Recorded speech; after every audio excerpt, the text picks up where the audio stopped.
Hi, and welcome to Finextra at Sibos TV. And right now I'm going to speak to Emma Loftus of Citi, and we're going to have a conversation about foreign exchange and cross-border payments and bank competitors and all that fun stuff.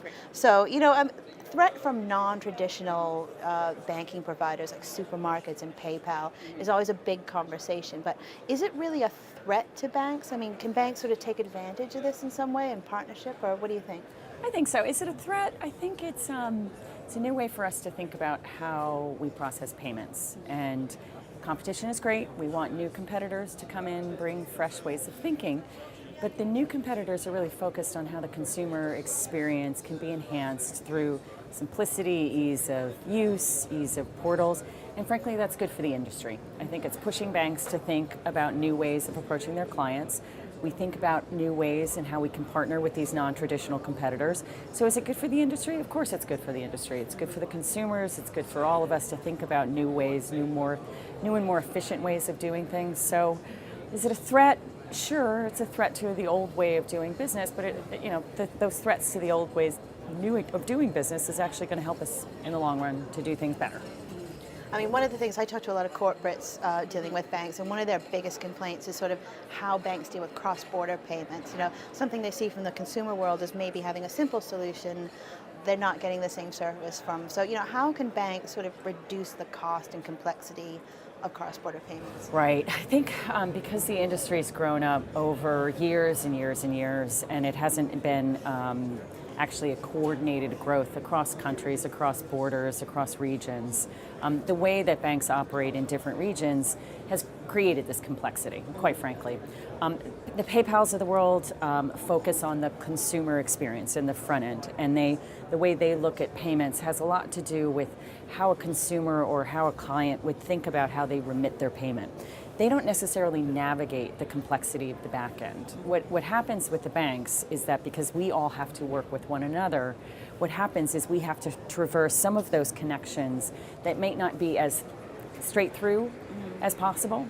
Our goal is actually not to expose that to our corporate clients. What we're trying to do is shield them from that complexity, partner with someone like Citi, because we can help you navigate that complexity.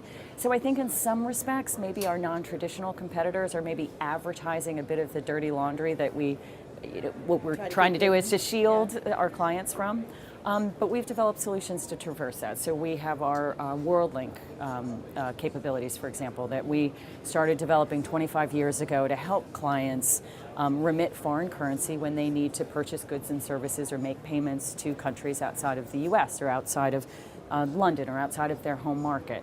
So what we've done is we've built infrastructure to navigate that complexity, to lay over that complexity, so that the ease and simplicity that PayPal has tuned into is actually something we can deliver to our corporate clients as well.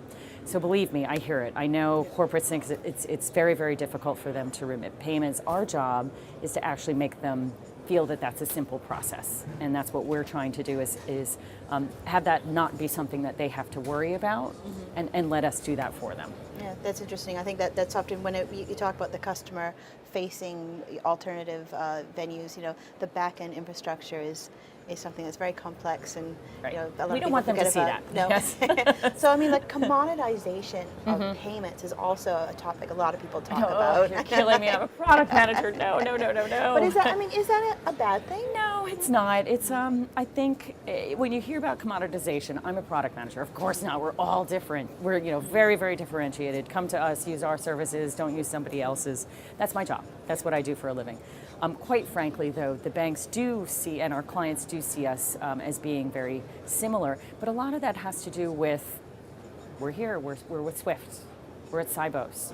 They've driven a common communication standards, formats across the industry that has helped to drive some of that commoditization, and quite frankly, it's good for the industry. It's straight through processing, processing efficiently with common messages. It's good for everybody. So is that a bad thing?